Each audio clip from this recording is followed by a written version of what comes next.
Welcome to Square Notes, the Sacred Music Podcast.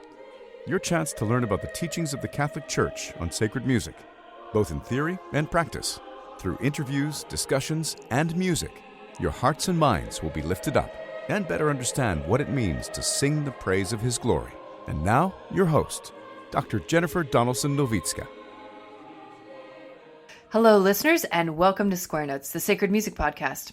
Today we're talking with Emily Sottile, the director of the Sacred Space Studio at Evergreene Architectural Arts in Brooklyn. And we discuss the Beuron School of Art, a topic which prompts interesting questions about artistic styles being beautiful, intelligible, and new all at the same time.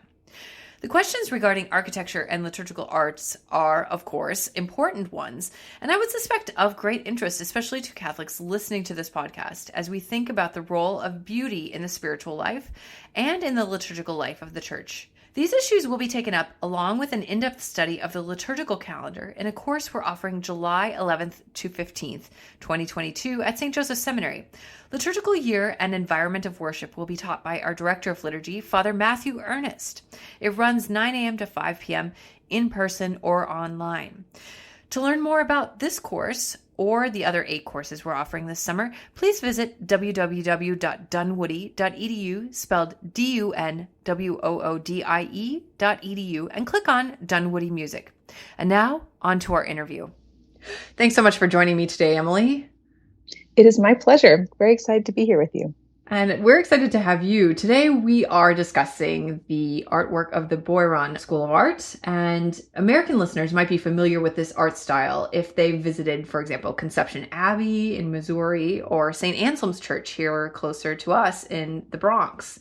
I'm wondering if you could describe for our listeners what murals painted in this style look like. Sure. They have a really distinctive aesthetic. I find them kind of arresting. They are extremely serene. The images are really static. And so what I mean by that is, unlike Baroque artwork that's really centered around movement and sort of drama, they're almost quiet. They are extremely symmetrical. One of the sort of most notable features is their flatness. So there's no perspective. They're heavily dependent on line. So they have this sort of otherworldly quality. They're very stylized. And then they have this, they use a lot of pattern, a lot of text, and gold. They have sort of distinctive use of color. What is underpinning the composition of all the works of the School of Beuron is this sacred geometry. It's a canon developed by the School of Beuron that guides these guiding principles every element of the composition. And so it's extremely consistent. It's instantly recognizable. And so it really doesn't look like anything else. It's heavily influenced by Egyptian precedent, ancient pharaonic precedents, but it really doesn't look like anything else, but you can see these little threads of how it influenced many other styles. But it really is extremely distinctive. So if you walk into, once you're aware of it, when you walk into a church that's decorated with Beuronese murals, it is immediately recognizable. So can you situate this a little bit in time for us? What decades are we talking about here and in what century? And maybe can you contrast it with something else that might be going on even in Germany at that same time? Sure. Desiderius Lenz and Gabriel Wüger were both Benedictine monks at the Abbey of Beuron in Germany. Founded the school in the 1870s, and Desiderius Lenz, who is, he wrote extensively about these aesthetic principles, both in the aesthetic of Beuron and in an essay called the Canon. And so he starts sort of work. He was a sculptor and a carpenter and artist by training, and he really establishes this school, and he starts getting interested in this in the 1860s, and he establishes this in sort of the 1870s once he's at Beuron. And then he's active, as is the school, into the early 20th century, and of course it goes on far beyond them, because it's not just the two of them; it's these other brothers who are continuing this. And actually, we see a resurgence of it today. It also has this really interesting legacy, because when you think about monks in a monastery, this sort of cloistered world, but they were well known and well respected by Lenabi and other post-impressionist movements. They were invited to paint with the Viennese successionists in the early 20th century. And so they have a pretty profound impact on subsequent movements of art. But that sort of initial period of creation is in the sort of mid 19th century to the early 20th. And then today we see a resurgence of interest in this movement. And so there's a lot of artwork being inspired by this style now. So if you were to compare it to other religious artwork, right. Catholic artwork of the 1860s and 70s in Germany, for example, kind of specifics sort of thing, are we talking about things that are more really realistic? The saccharine sort of stuff is always, of course, present in whenever we're talking about devotional art. But, you know, I mean, what else is happening in the larger Catholic world at that time? Right. Well, I think it's interesting to talk about just sort of the larger world generally. So both religious artwork and secular artwork. This is a moment where realism, so not naturalism, meaning that, or highly representational works, things that look like, are represented as they look to our eyes in this world. So naturalistic works or highly representational works are really, in the mid 19th century, quite popular.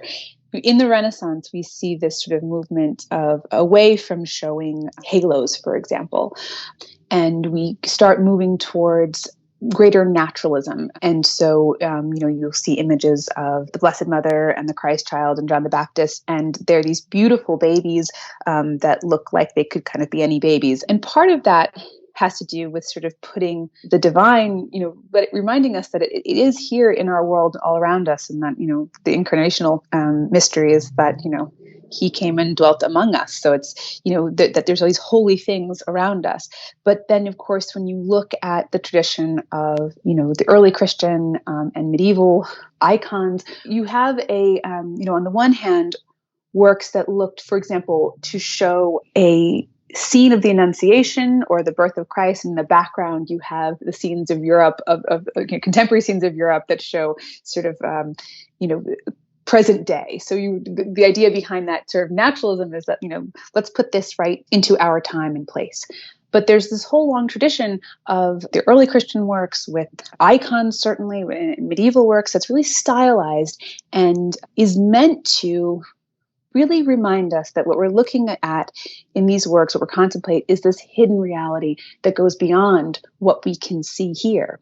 And so in a period that of the beginning of Beuron, you have not only heavily naturalistic works, both secular and religious, coming out of the Baroque period and Rococo, which is not just naturalistic; it's actually really quite romantic, and it's decadent, and it's really everything is sort of very dynamic, and it's a dramatic moment. And whereas Beuronese work is very serene, it's timeless, like God exists in this timeless, no past, no future moment, and so it's really about eternity rather than an instant that can be captured with a dramatic gesture. The other thing happening in the 19th century is so that this shift also to realism. So Gustave Courbet famously said, "Show me an angel and I'll paint an angel." So said, "I've never seen angels. Show me an angel and I'll paint one." So he's showing, really just what we can see. So it really focuses on a technical. Let's just present something exactly as we see it, and focus on the, it certainly brought up in the Renaissance, the anatomy of the body, really understanding how muscle works and how to present that. But also we have the advent of the camera. So becomes possible to capture nature as we see it and humans' bodies as we see them. And so, that leads, of course, in the 20th century to heavily abstracted works in modern art. And so we have a similar kind of thing happening at this moment, that there's a reaction against it in the school of Beuron, but there's really a strong theological underpinning of that. It's not just style, though it's that too. I mean, Desiderius Lenz, who was one of the founders, and he's the one who was the theorist of this movement, detested the Rococo and Baroque and Naturalism, because he felt it was really inappropriate way to show this hidden reality. It didn't help us to contemplate this eternity and to our trajectory in the pilgrimage towards unity with God. And so he really felt that the ancients knew something that was information that was lost over the past 1,500 years. And so he went in search of what that was. And there's a great tradition of that. Certainly we have Da Vinci looking at, he created the Vitruvian Man. He's looking at Vitruvius, he's looking at the classics to see, what did they know? And actually Da Vinci says the one thing I've lacked is number that the ancients had. And Vitruvius writes about number quite a bit, but he doesn't actually give the numbers and proportions. So in Lenz's research, he starts looking at Grecian vases, and he sort of stumbles upon works about ancient Egypt. Desiderius Lenz stumbles upon the works of ancient Egypt, and so this is the Pharaonic period, and he recognizes that they're relying on a canon, so a really strictly regulated system of proportions that are derived from the golden section or the golden mean. This is sort of the basis of sacred geometry, and other people are far more knowledgeable than I about sacred geometry. But these principles are found in plant life all the way through to the cosmos, and so he basically views this as the principles that God the Creator used to create the universe and then our own human bodies. And of course, there's this long-standing relationship between the physical body and the temple. If you think about columns, they had the shaft is sort of the body, the capital is the head, the base or the feet, and of course, biblically, the relationship of Christ's body to the temple. So. However, our bodies are not perfectly aligned to the golden section. And he basically says this is because sin is disfiguring. And so we should not look to human models for, to create this, the figures in sacred artwork. We should look to this divine geometry, and that, when we look to Adam and Eve, who are our first parents, but they're the archetypal human creation, created in perfect union with the will of God, and that it's sin that is disfiguring and it changes us. And so when we think about what it is to that reinstatement of the garden, salvation and reunion with God, those images, that hidden reality, should really be created with those proportions, that perfection. And so, the creation of it is this meditation. And of course, perceiving it is a meditation.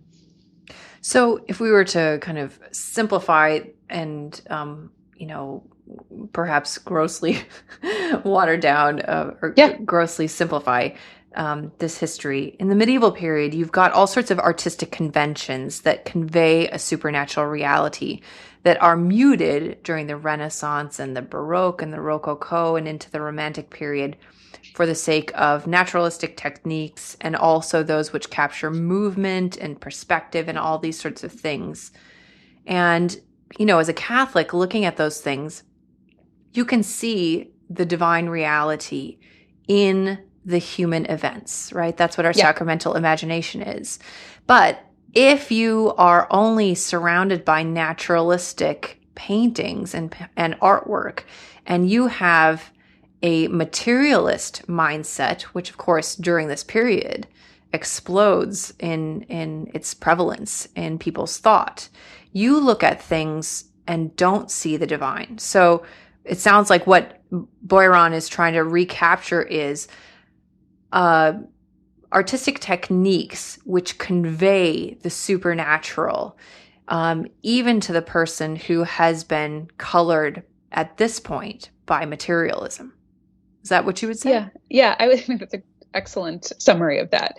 And I think something else that's interesting as well is that Lenz believed that this information was handed down to the ancient Egyptians through Adam.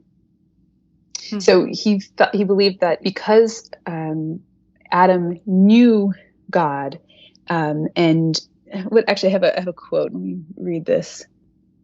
He says, Adam must have known all the secret depths of the aesthetic geometry of God, the laws of measure, number, and weight. Seth or Enos were the first who began to prepare a special house for the worship of God, i.e. conceive and carry out the building of the temple. We must understand that these men were the pupils of Adam. Hence, the oldest and first motifs of this art of the temple building were those which we find in the ancient art of the Egyptians, in works dating from a time when the knowledge of God still existed. They are there before our eyes, preserved in their forms, and these principles, utterly simple and logical, present themselves as eternal laws, principles which will always be valid and will always retain their mission of educating mankind in what is true, leading them towards the eternal, and above all, making them receptible to the principles of authority, eternity, and truth. So just exactly as you were saying, that's in the Canon that he wrote. Mm-hmm. Just as you were saying, that it primes us for the principles of authority, eternity, and truth. It really helps to condition us to that reality.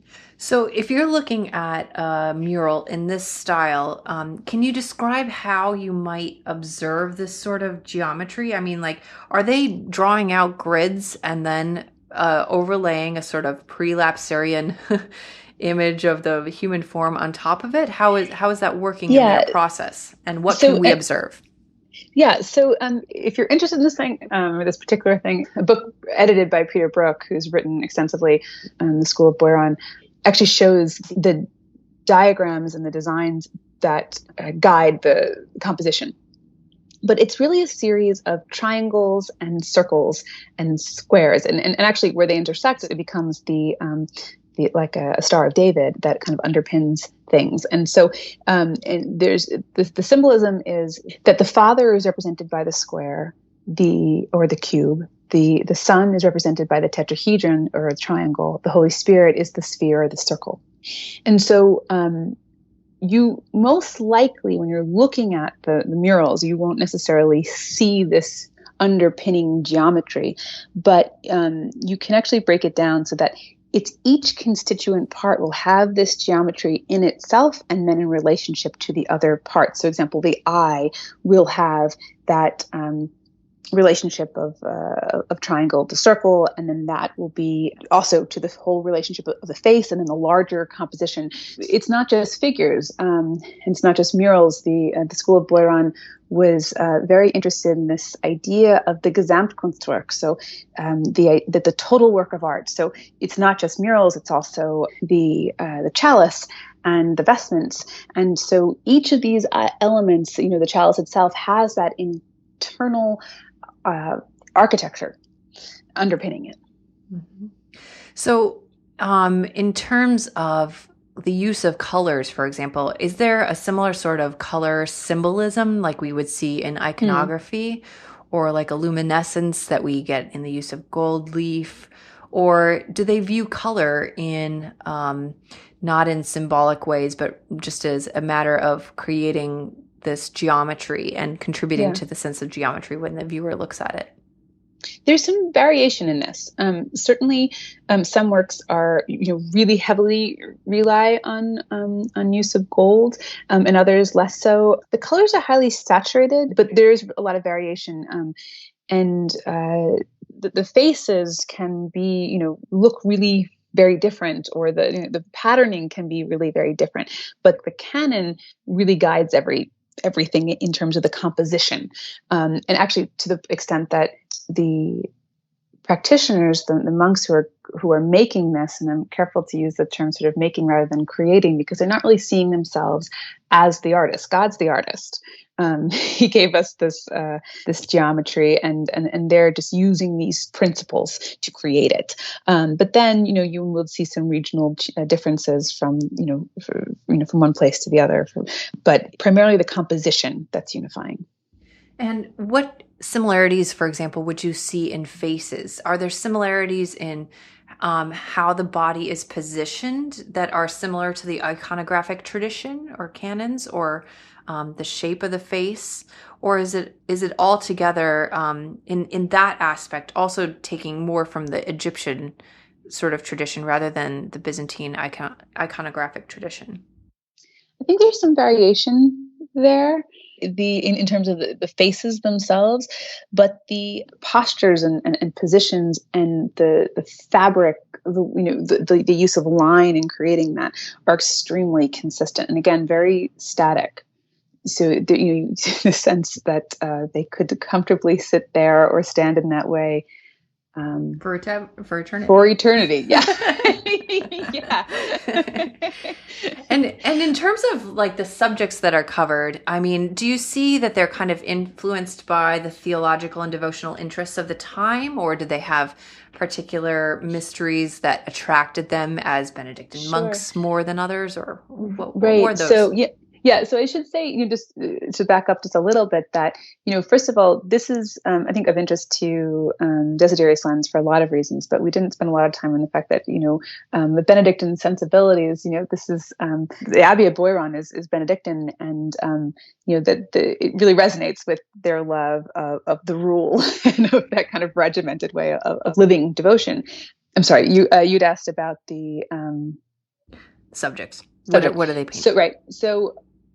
So we certainly see some Benedictine saints and figures of significance for each community, but the Adam and Eve as the archetype of the human form, as we were and should be, and then also of the Immaculate Conception. And I think it's really important to recognize the relationship those things. So the Immaculate Conception is a dogma long recognized by and loved by Catholics, but it's promulgated as doctrine, as dogma, in Lenz's lifetime, and it's the mid-18th century. And so it really heavily influences, I think, these themes, because it's Eve's hand that reaches for the apple, and it's Mary's foot that crushes the serpent. So that undoing, that her preservation from the stain of sin, really is this theme. It completely pervades the style. So Mary as the new Eve, Christ as the new Adam. Right, and so in a way, there's a sort of intersection with iconography there, because the icon is a sort of glimpse into heavenly reality, yeah. Right? So what's interesting to me is that it's just trying to give a different method for canonizing or making rules, which really means it's a way of reading reality, right? Like it's rules for reading reality, and they're translated through art. Yeah. But it is different from iconography, according to what you're saying. Yeah, I mean, and part of it has to do with they created a new school. Iconography is really similar in that you have a canon, and these principles guide everything. But there's the experience of iconography is passed down from generation to generation to generation, and this is sort of creating something new, inspired by this Egyptian tradition. And I think that I found this quote: when Desiderius Lenz encounters the ancient Egyptian works, he said, "It seems to me the Egyptians possess the secret of moving the soul of man and awakening with him a mysterious awe." And so I think that awe is very much what we are meant to experience when we interact with this artwork, and keeping in mind too that idea of that the Gesamtkunstwerk, the total work of art. So it's not sometimes we think about looking at artwork like in a museum, and it's a blank wall and there's a painting on it. Whereas, this work is meant to be in situ in a church, and with Gregorian chant, and that true awe that is meant to prime us for those truths, that he wrote about. Yeah. So what's interesting to me also is that, if you think about this from the perspective of what Benedictine monks or any religious did for so much of Christian history was create works in anonymity. And so it's just a very different conception of the role of the artist. And it's really opposed to like the cult of personality surrounding artists in the modern era. But at the same time, too, there's like, it's not totally devoid of human action and human, initiative and a creative impulse. So could you explain maybe how Lenz came to terms with his role in creating something new and yet still trying to capture something ancient and fitting that all into a Benedictine monastic anonymous sort of framework? It's hard to know how he came to terms with it, but I think that because he saw these as the sacred geometry as the underpinning of all of God's creation, and seeking that order, and you think about the book of Genesis, that's the creation of the world, separating light from dark and water from land, and that sort of creative act of order. And so I think that is a big part of it. And then, so, in a certain way that like this new school and new style, and it is so distinctive. And yet he's just really saying like, we're looking at these principles that everything else is built on, just using them and following them. And so I think that, to him, this is information that was given to Adam and that we should also be accessing, and was lost. And so I think for him, it's about restoring it. Right.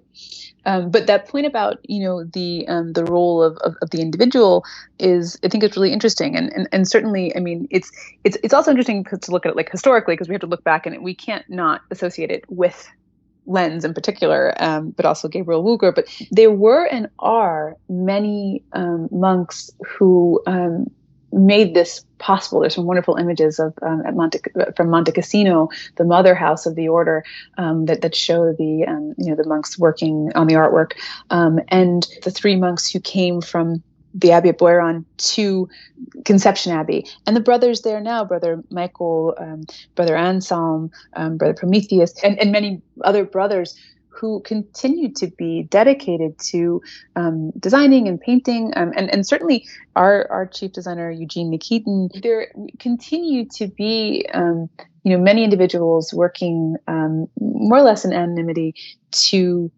create and continue this tradition.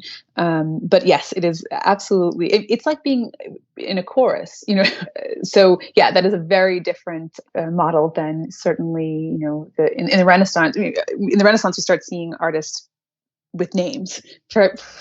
Before that, you primarily have guilds. Right. So, yeah. So, also in this question of the School of Art, you have this sort of balance between stylization and tending towards, at the extreme, being abstract, and naturalism, hyperrealism, all these sorts of things on the other end. And in great Catholic art, both in visual arts and in music, they're really held in a delicate tension, and if you look at the history of sacred music, including especially in the 20th century, for example, there's a similar problem between the relationship between the realistic forms of musical expression and more stylized forms. And this is a conflict throughout history.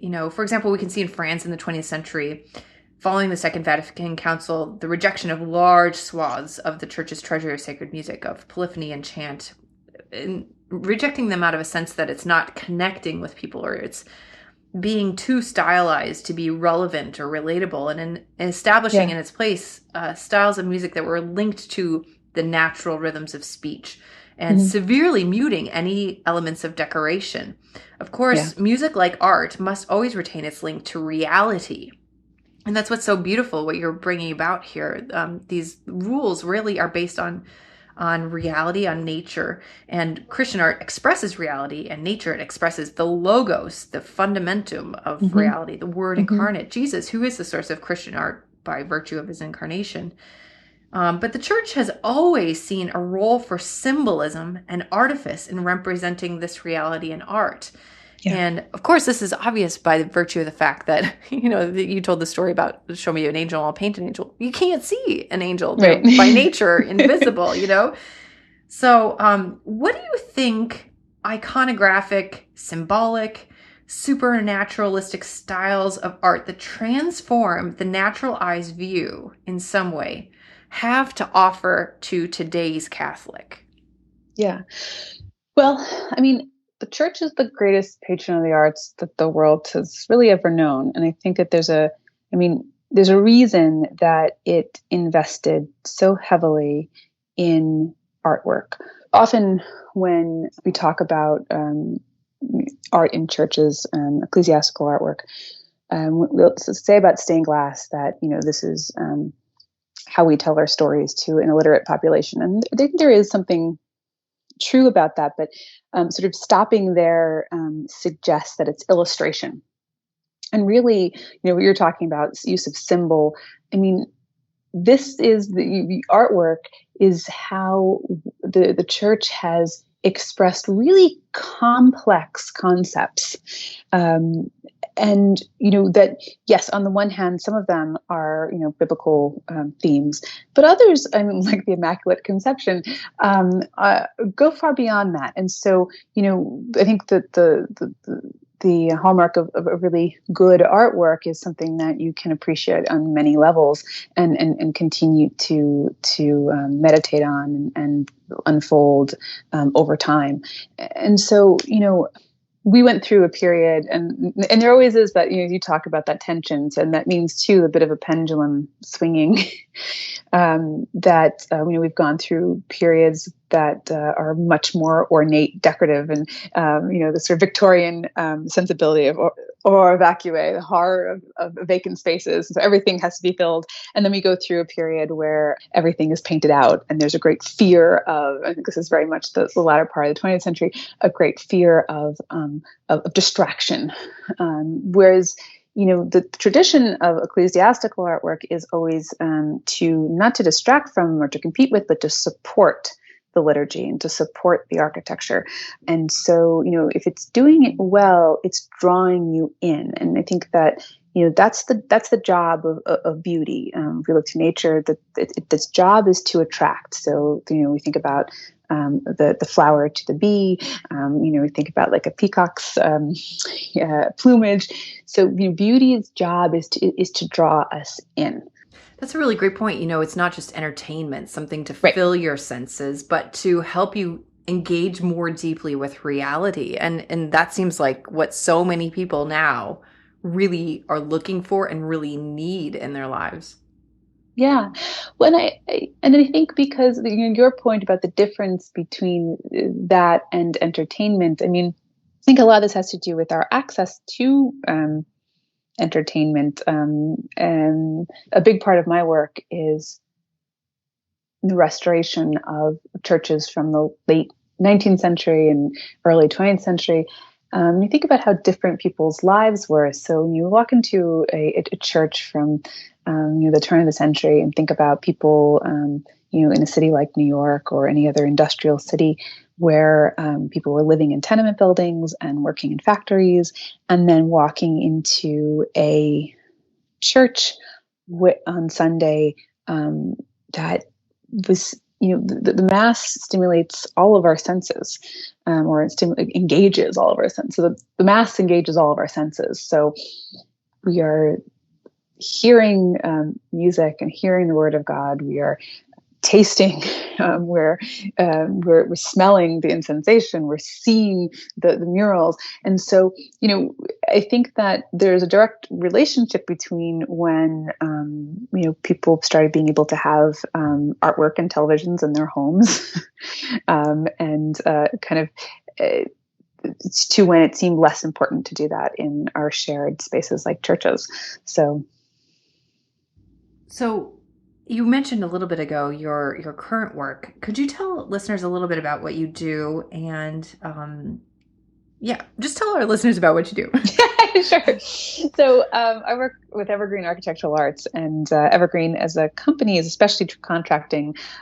We work in all different kinds of buildings, and in theaters and state capitals. And I'm very fortunate to get to work just in churches.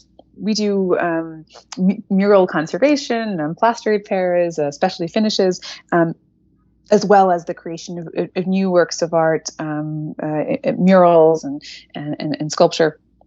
I work in some brand new buildings where we're creating new liturgical artistry programs, as well as many, and sometimes conserving. It's beautiful, beautiful old murals in a beautiful building that it just needs to be conserved or fixed because of water damage and age.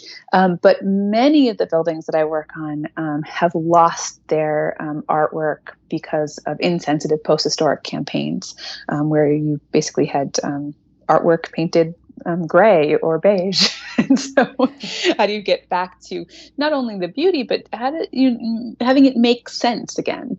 There's a really beautiful Episcopal church called Grace Church in Brooklyn that was painted out. But we discovered once we removed the paint that this was in the Garden District of Brooklyn, and the entire building was this meditation on the reinstatement of the garden. So once you found these Pugin-inspired seed pods opening into crosses on the walls, and then the vines on the floor started to make more sense. That all these other elements that are really conceived as one harmonious program. Yeah.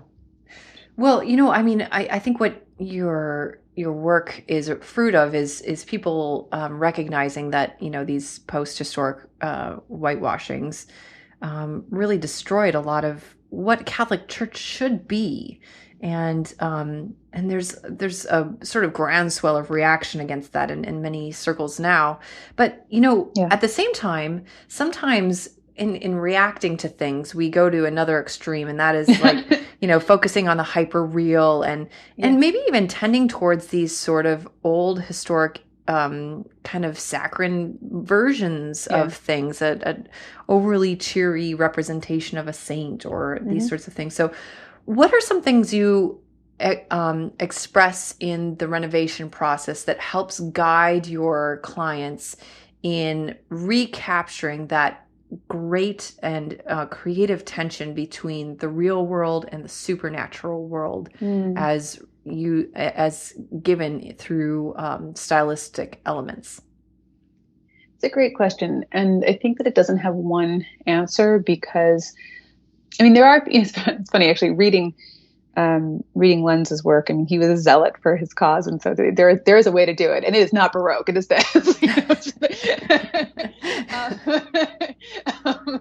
he actually there was a Baroque altar at Beuron that he personally took a hammer to and oh my gosh, destroyed.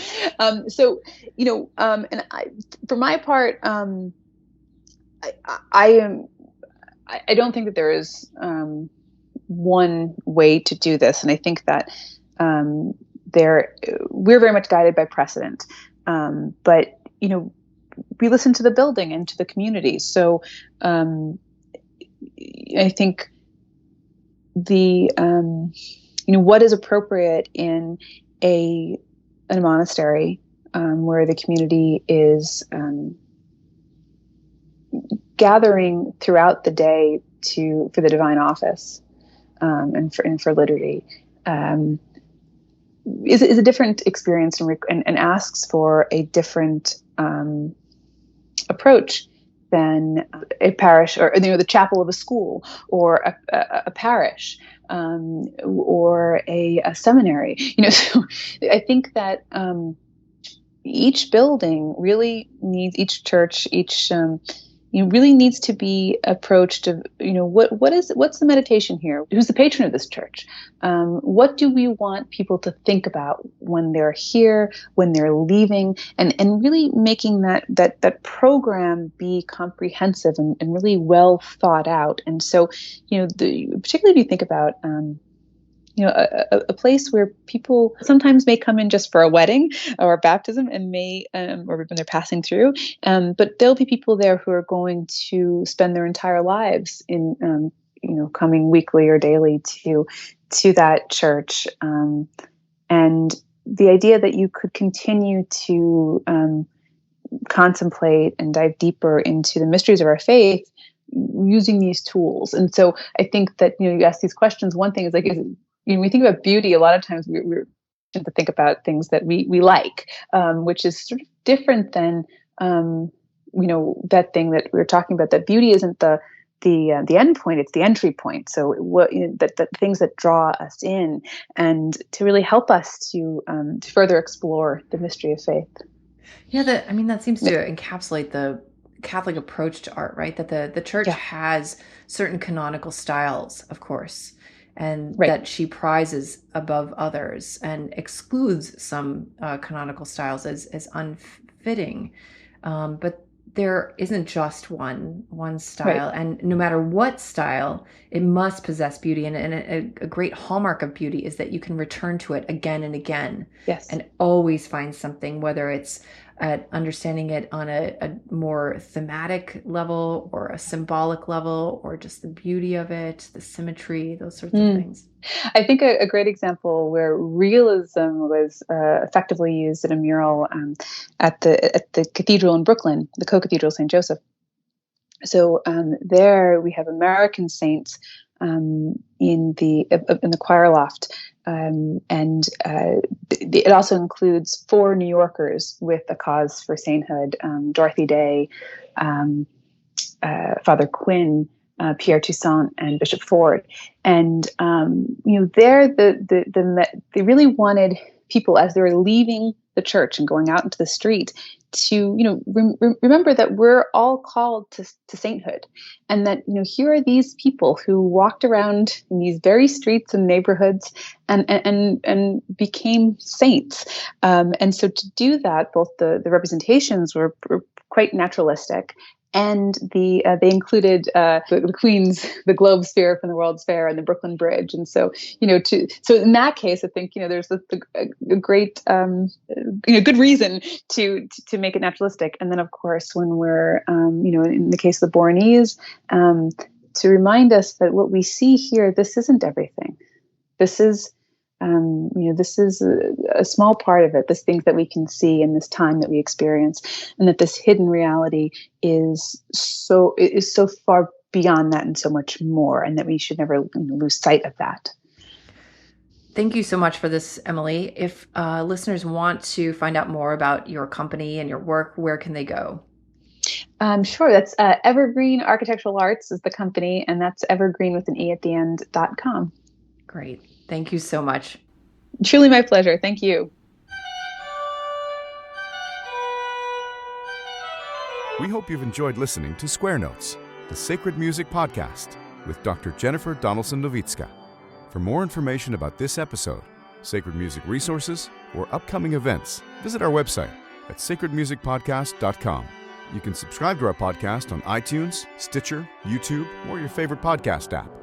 If you enjoy our podcast, please write us a review on iTunes. This improves our iTunes ranking and helps others find out about the podcast. The music you heard at the beginning of this episode is Hec Dies by William Byrd, sung by the London Oratory's Schola Cantorum Boys Choir, directed by Charles Cole from the CD Sacred Treasures of England. The music at the conclusion of this podcast is from the Prelude and Fugue in G major, BWV 550 by Johann Sebastian Bach, performed by Jennifer Donaldson-Nowicka. We look forward to having you join us next time. And until then, may we sing the praise of His glory.